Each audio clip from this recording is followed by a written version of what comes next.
Yo supe como a las 11 de mi noche, pero ya llevaba perdido mucho más tiempo. Y él apareció como a las 4 de la mañana, ponle como 5 horas. ¿Sí? Desde que me O buscaron. sí, Pero desaparecido, pues de momentos fue como casi un día. Que nadie sabía. Uy, no, qué Sí. angustia. O sea, y tú también, o sea, en medio de también como de tu inconsciencia, de todos modos, qué angustia, pues como no tener esa red de apoyo, o sea, como no saber cómo decir, oye, auxilio, necesito que venga mi mamá, mi novia, o... Sí, él estaba solo en el hospital. Bueno, con Dios. Claro, En serio. claro. ¿Y cómo lo encontramos? Bueno, yo me acuerdo que bueno, no se va a contar esto porque igual es bonito. Igual tuve un tiempo así como de, ay, no puede ser, ¿qué le pasó? Y yo decía, Dios, ¿será que este hombre se murió? Porque pues en Bogotá escuchamos tantas historias trágicas todo el tiempo. Pues yo sentía que me decía, no, él no está muerto. Y yo, gracias Dios. Qué bueno. Entonces, sí, ese día, ya a esa hora súper tarde me fui a duchar porque estaba sucia de la playa y demás. Y hay un artista que me gustó un montón que se llama Brandon Lake, para que lo escuchen hoy. Y yo sentí poner una canción, como que mi dedo hizo así, y puse una que se llama House of Miracles, sí, que es Casa de Milagros. Y yo dije como, wow, Dios, gracias. Y mientras la puse me metí a bañar como 2 minutos después, mi amiga, la que estaba en el cuarto, me tocó la puerta, Dani, que ya lo encontraron. Y yo como, así, qué emoción.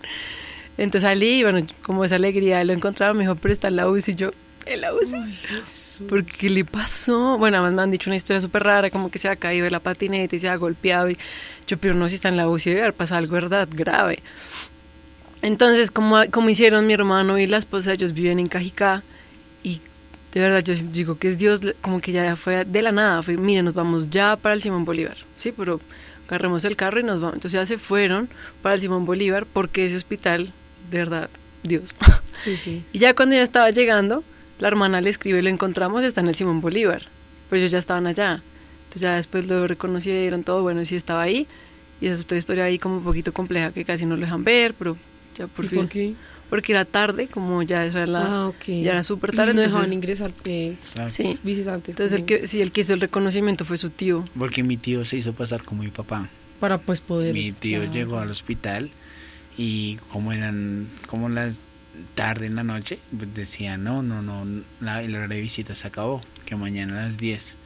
Pero pues primero no tenían que identificar que si era yo el que estuviera ahí, que le había pasado, y entonces por varias porterías intentaron entrar y nadie les dejó. Hasta que salió una doctora y la doctora, bueno, ¿qué está pasando aquí? Y mi tío le dijo, mi hijo está adentro, está en UCI, no sabemos qué le pasó, no dejan entrar. Y la doctora fue, no, venga, o sea, ella fue la quien dio el acceso. Un ángel, Dios mío.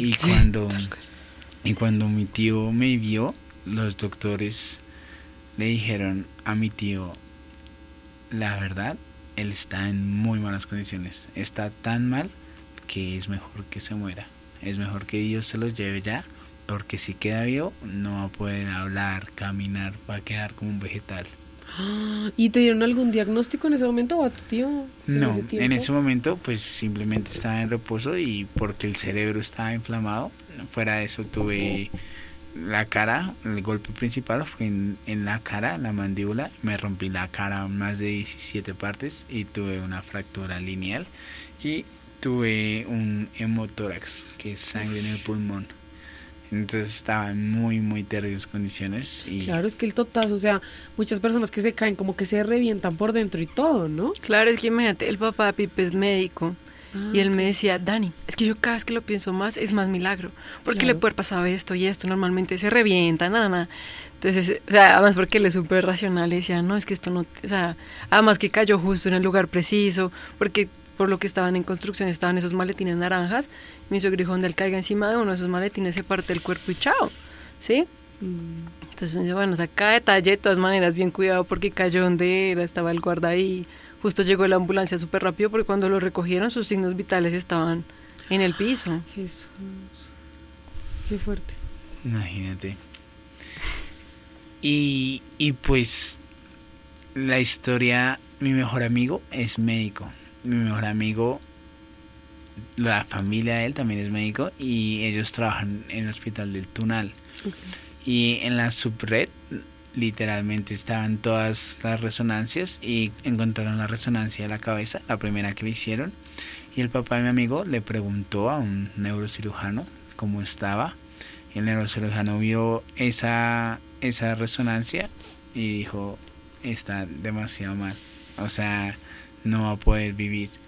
Y una enfermera, que también es una amiga de mi tía, lo primero que le dijo a mi tía fue, ¿él quién es?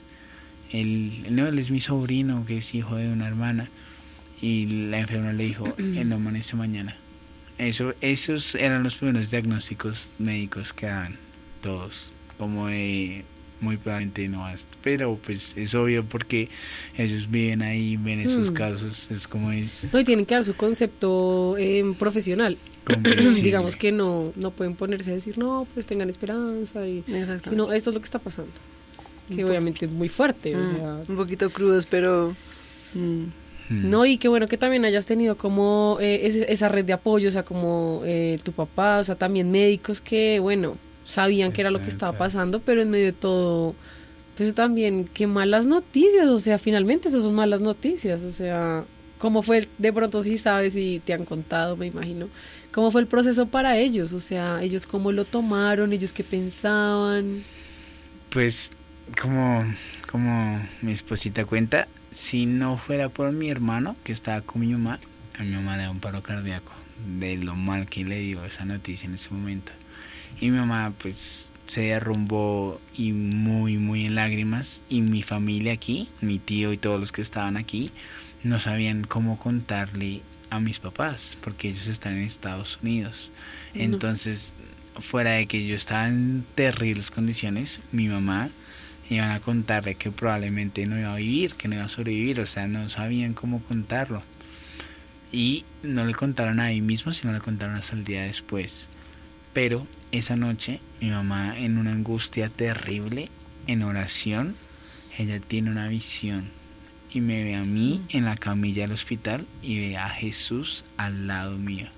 Y Jesús estaba ahí, y desde ese momento mi mamá sintió una paz y una llenura total. No, ¿en serio? Sí, ya escucharla hablar era otra cosa. Ya uno la sentía con una tranquilidad y yo, gracias Dios. Pero increíble. Y eso fue, y cuando le contaron la noticia, se sorprendieron todos de que mi mamá la tomó demasiado calmada, como normal, como, bueno, tranquilo, nos sigue contando, y como que no se podía entender. Y 3 días después me tomaron otra resonancia, y el doctor del Tunal, que también era el que había dicho que no se podía, tenía las 2 resonancias y decía, no puede ser. Es otro cerebro. O sea, más o otra menos dijo persona. eso. Literal, él dijo, es imposible que sea la misma persona 3 días después, tan bien y tan mal. Pero seguía en coma, porque tenía un edema cerebral. O sea, tú seguías sin hablar, sin nada. En sea, ese veías. momento. En ese y... momento estaba totalmente inconsciente, dormido. En coma. Dormido, los primeros días. No, el primer día que fue que escribiste. Los primeros, fue un coma inducido, se llama eso. Ya. Pero Para 10 días. 10 días. Ya. Totalmente como dormido. O sea, era lo mejor en ese Exacto, momento para ti. que el cerebro ¿Y tus papás solo. seguían en Estados Unidos? Mis papás siguen en esos momentos ¿Nunca en Estados vinieron? Unidos. No pueden venir porque ellos están en un proceso de asilo político. Okay. Entonces asilo político es literalmente quedarse en ese momento hasta que salga todo el proceso de visado. Increíble, porque esa confianza también de ellos, ¿no? Como él va a salir bien, él va a estar bien. O sea, literal, Jesús, yo vi que estaba ya con él, entonces... Porque si de algún papá en la angustia de no tener como esa esperanza, pues humanamente uno dice, no, yo me devuelvo, a mí no me importa nada de lo que pase acá, yo primero mi hijo, no sé, o incluso también en la desesperanza, ese duelo, de decir como, no, pues que si se va a ir, pues yo voy allá y estoy por lo menos en esa ida, ¿no? Wow. O sea, eso es fe. Y la razón por la cual mis papás siguen allá es porque ellos dijeron como la forma en que nosotros podemos apoyarles en esos momentos, y lo siguen haciendo ahora, es de una forma económica. Claro.